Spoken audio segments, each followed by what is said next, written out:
یعنی جتنے بھی لشکر وہ مدینے والوں پر چڑھائی کرنے کی غرض سے لائے ہیں، ایمان والوں کے خلاف لائے ہیں، وہ کیا گمان کرتے ہیں؟ لم یذهبوا نہیں گئے ہیں، وہیں یات العذاب اور اگر آئیں مزید لشکر، یودو وہ تمنا کریں گے، لاؤ کاش کے انہم وہ بعدونا باہر نکلے ہوئے ہوتے، فی العرابی دیہاتیوں میں، یعنی دیہات میں وہ نکل جاتے، یسألونا وہ پوچھتے رہتے، ان سے انبائکم تمہاری خبریں، ولاؤ اور اگر کانو ہوں فیکم تمہارے درمیان، ما قتلو جنگ نہ کریں گے، الا مگر قلیلا بہت کم، یعنی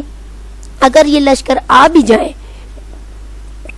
تو وہ یہی تمنا کریں گے کاش کہ وہ دیہات میں چلے جائیں اور تمہارے خلاف تمہاری خبریں پوچھیں اور تمہارے درمیان ہوں، تو ہرگز بھی یہ لڑائی نہیں کریں گے مگر بہت کم۔ تو یہ جو ہے یہاں پہ ہمارا جو ہے وہ رکوع کمپلیٹ ہوا۔ تو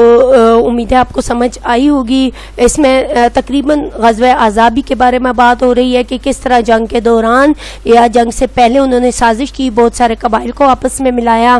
عرب والوں نے اور جو ہے وہ مکہ والوں نے، اور ابو سفیان کی قیادت میں انہوں نے مدینے پر حملہ کیا، مدینے کو ارد گرد سے گھیر لیا۔ پھر جب مسلمانوں کی اللہ تعالیٰ نے فرشتوں کے تھرو مدد کی اور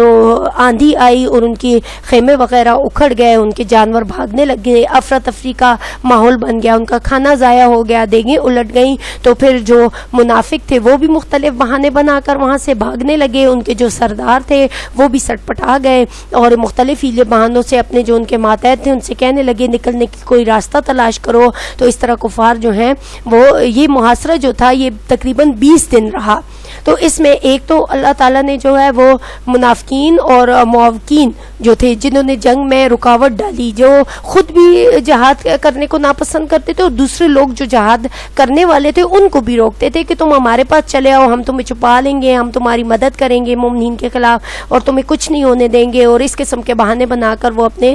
جو ان کے عزیز رشتہ دار بھائی بہن تھے ان سے کہتے کہ مت جنگ میں جاؤ، یعنی نہ تو خود جہاد کرتے نہ دوسروں کو کرنے دیتے۔ ان کے بارے میں اللہ تعالیٰ نے ان کو الگ الگ کیا اور ان کی اصلیت جو ہے وہ مومنین کے سامنے آئی، اور وہ جو ہیں وہ بخل سے کام لیتے، وہ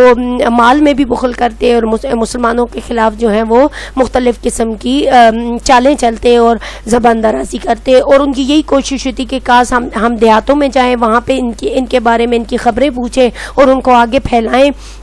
اگر وہ تمہارے درمیان ہوتی بھی تو بالکل جنگ نہ کرتے مگر بہت تھوڑے، مطلب وہی جن کا ایمان پختہ تھا، جو اللہ تعالیٰ پر بھروسہ کرتے تھے، جو نبی صلی اللہ علیہ وسلم کو اپنی جان سے بڑھ کر چاہتے تھے، ان کے سوا باقی کوئی بھی جنگ نہ کرتا۔ تو اللہ تعالیٰ نے ان چیزوں کو اس رکوع میں جو ہے وہ الگ الگ کھول کے مومنین کے سامنے پیش کیا۔ اس کے ساتھ ساتھ اللہ تعالیٰ نے ایک تو اہل ایمان کا طرز عمل بتایا ہمیں کہ اہل ایمان جو تھے جن کا اللہ تعالیٰ پہ ایمان پختہ تھا، انہوں نے 20 دن تک جو ہے وہ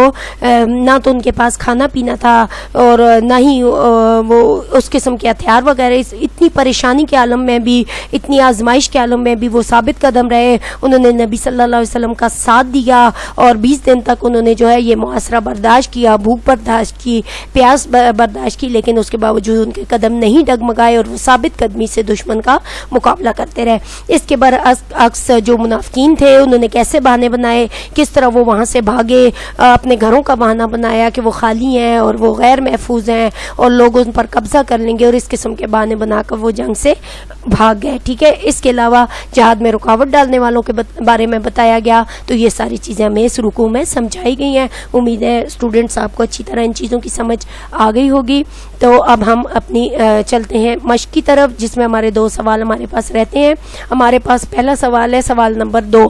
ٹھیک ہے، پہلا سوال تو آپ نے اپنی کاپی میں لکھ لیا، اب آپ نے یہ سوال نمبر 2 لکھنا ہے۔ غزوہ احزاب کے دوران آزمائش کی گھڑیوں میں اہل ایمان اور منافقین کا طرز عمل کیا تھا؟ تو ہم سبق کے دوران بھی پڑھتے رہے، پھر اینڈ میں بھی میں نے آپ کو سبق پڑھنے کے بعد بھی ان کا طرز عمل بتایا۔ جواب میں ہے کہ غزوہ احزاب کے دوران آزمائش کی گھڑیوں میں اہل ایمان اور منافقین کا طرز عمل جدا جدا تھا۔ اب سب سے پہلا جو ہے اس میں ہمیں اہل ایمان کا طرز عمل غزوہ احزاب میں، تو پہلے اہل ایمان کا بتایا جا رہا ہے کہ انہوں نے کیا کیا۔ انہوں نے غزوہ احزاب میں مسلمانوں پر کفار چاروں طرف سے چڑھ دوڑے، شہر میں بغاوت کی آگ بھڑک اٹھی تھی، یہودیوں نے عید شکنی کر کے ہر طرف سے بے چینی پیدا کر دی تھی، مسلمان کھانے پینے کو ترس گئے، فاقوں کی نوبت پہنچی، یہاں تک کہ پیٹ پر پتھر باندھ لیے گئے۔ مسلمانوں کے لیے یہ بڑی ہی پریشانی کا عالم تھا، مگر اہل ایمان اس آزمائش کی گڑی میں بڑے ثابت قدم رہے، انہوں نے حضور صلی اللہ علیہ وآلہ وسلم کا بھرپور ساتھ دیا اور تقریباً 20 دن تک وہ دشمن کے محاصرے میں رہے لیکن ڈگمگائے نہیں۔ ٹھیک ہے، پہلا تو یہ ہو گیا آپ کا۔ اب دوسرا جو منافقین کا طرز عمل ہے وہ کیا ہے؟ غزوہ احزاب میں منافقین کا طرز عمل۔ غزوہ احزاب میں جب مسلمانوں کا کفار کے لشکر سے آمنا سامنا ہوا تو منافقین طرح طرح کے بہانے بنا رہے۔ اب لشکر بڑا تھا تو وہ سمجھے کہ وہ مسلمانوں کو جو ہیں وہ بالکل نیست و نابود کر دیں گے، ان کو ختم کر دیں گے، تو بیچ میں ہم بھی مارے جائیں گے، تو وہ مختلف طرح کے بہانے بنانے لگے، یہاں تک کہنے لگے ہمیں واپس جانے کی اجازت دیجیے، کہیں ہمارے گھروں میں دشمن نہ گھس جائے کیونکہ وہ خالی پڑے ہیں۔ کچھ منافقین کہنے لگے اللہ نے مدد کا وعدہ کیا تو وہ تو صرف ایک دھوکہ تھا۔ کچھ منافقین گھروں کو واپس ہو گئے کہ ہمارے گھر غیر محفوظ ہیں، وہاں مرد نہیں ہے۔ اللہ تعالیٰ فرماتے ہیں یہ لوگ میدان جنگ سے بھاگنے کے لیے بہانے بنا رہے تھے لیکن یہ ان کے لیے کوئی فائدہ نہیں پہنچائے گا۔ ٹھیک ہو گیا۔ اب ہمارے پاس جو ہے وہ اگلا سوال ہے، یہ آپ کا سوال نمبر 2 کا جواب تھا۔ سوال نمبر 3 ہے، ان آیات میں جہاد میں رکاوٹ ڈالنے والے المعوقین کے بارے میں کیا فرمایا گیا؟ یعنی جو ہمارے پاس آخری آیات آئی ہیں نا، اور لفظ المعوقین، تو یہ اس کے بارے میں نے آپ کو بتایا ہے